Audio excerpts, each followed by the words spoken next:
Shalom saudaraku yang dikasih Tuhan, selamat malam. Sebelum kita bersama-sama merenungkan firman Tuhan, saya mengajak Bapak Ibu Saudara semua untuk kita bersama-sama terlebih dahulu memuji dan menyembah Tuhan. Haleluya. Kau Tuhan, penolong dalam hidupku, ku percaya hanya kepadamu. Kau pegang tanganku dan tuntun langkahku, Yesus, Kau perlindunganku.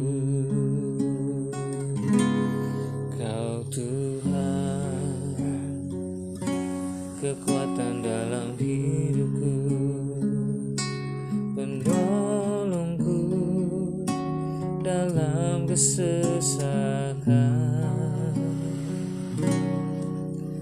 Kau gunung batuku dan pertahananku, Yesus, Kau kemenanganku. Yesus, padamu ku berseru, Kaulah penyelamatku. Terpujilah Kau Tuhanku.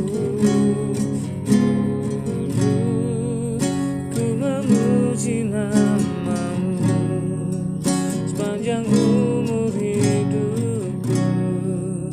Terpujilah Kau Tuhanku di atas segalanya. Yesus, padamu ku berseru, Kaulah penyelamatku. Terpujilah Kau Tuhanku. Dulu ku memuji nama-Mu sepanjang umur hidupku. Terpujilah Kau Tuhanku di atas segalanya.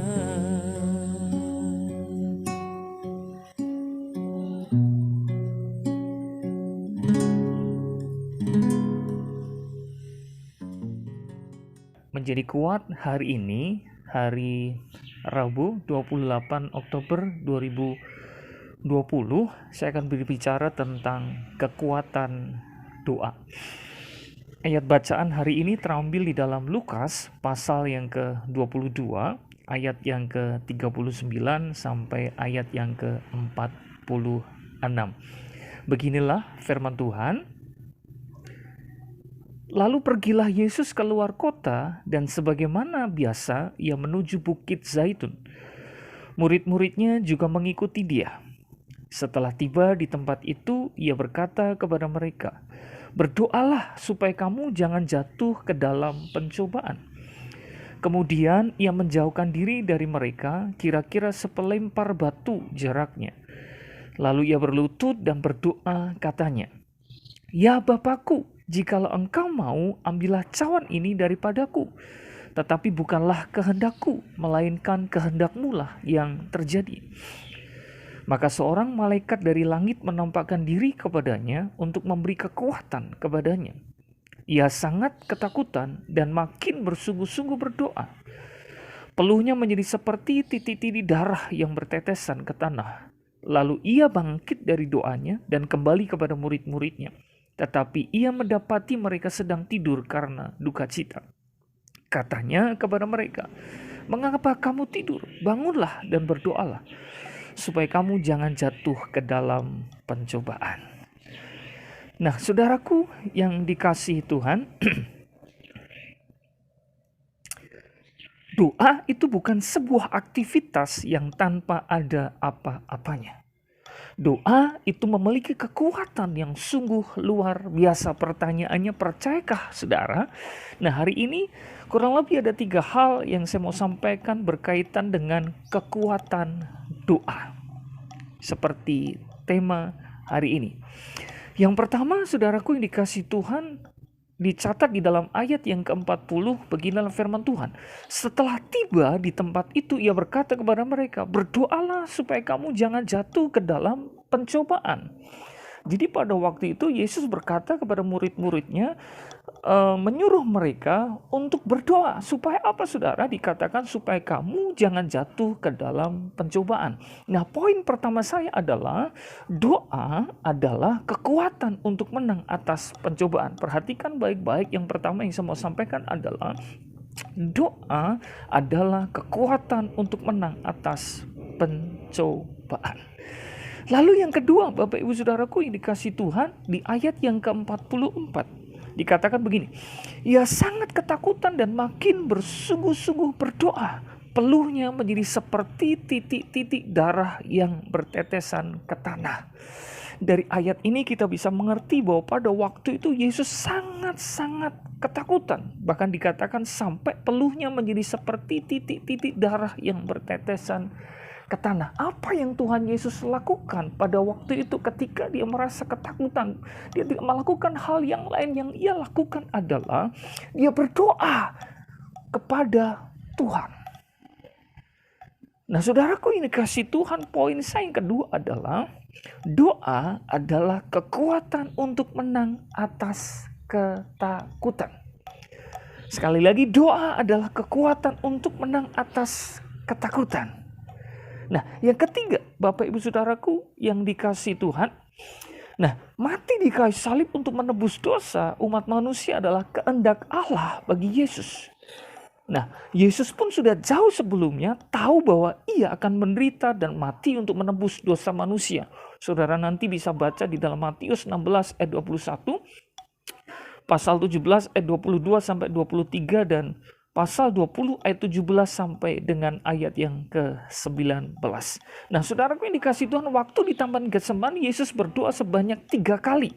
Di dalam Matius pasal 26 ayat 36 sampai 46 mencatat demikian. Pertama ayat 39 dikatakan, maka ia maju sedikit lalu sujud dan berdoa, katanya, ya Bapakku, jikalau sekiranya mungkin, biarlah cawan ini lalu daripadaku, tetapi janganlah seperti yang ku kehendaki, melainkan seperti yang engkau kehendaki. Lalu doa yang kedua di ayat yang ke-42 dikatakan, lalu ia pergi untuk kedua kalinya dan berdoa, katanya, ya Bapakku, jikalau cawan ini tidak mungkin lalu, kecuali apabila aku meminumnya, jadilah kehendakmu. Doa yang ketiga dicatat di dalam ayat yang ke-44 dengan doa yang sama. Saudara, doa pertama Yesus sempat menawar Allah. Tetapi perhatikan baik-baik, doa yang kedua dan ketiga, Yesus tidak menawar, melainkan menerima kehendak Allah atas hidupnya. Dengan kata lain, dia rela dengan tulus hati mati di kayu salib untuk menebus dosa, untuk menggenapi kehendak Allah terhadap Yesus. Dan ayat 45 sampai dengan ayat yang ke-46 menjelaskan kesiapannya untuk menggenapi atau mentaati kehendak Allah. Poin saya yang ketiga, Bapak Ibu Saudaraku yang dikasihi Tuhan, doa adalah kekuatan untuk menang atas ketidaktaatan. Sekali lagi, doa adalah kekuatan untuk menang atas ketidaktaatan. Nah, jadi itu yang saya bisa sampaikan secara singkat, saudara, bahwa kekuatan doa. Yang pertama tadi, doa adalah kekuatan untuk menang atas pencobaan. Lalu yang kedua, doa adalah kekuatan untuk menang atas ketakutan. Ketiga, doa adalah kekuatan untuk menang atas ketidaktaatan. Saya pikir hari-hari ini kita dituntut untuk lebih tekun lagi berdoa. Karena ingat baik-baik bahwa pencobaan bisa datang kapan saja, dimanapun pencobaan bisa datang, dan semua bisa saja mengalami pencobaan. Tidak pandang bulu, mau kecil, mau besar, mau pendeta, mau hamba Tuhan, mau orang biasa, semuanya akan diperhadapkan dengan pencobaan. Ketakutan hari-hari ini sedang melanda bangsa ini, sedang melanda seluruh umat manusia. Dan kita juga tahu bahwa banyak juga ancaman ketidaktaatan. Sebab itu kondisi yang seperti menuntut hari-hari ini bagi kita untuk semakin tekun berdoa. supaya kita bisa menang atas pencobaan, menang atas ketakutan, dan menang atas ketidaktaatan. Tuhan Yesus memberkati.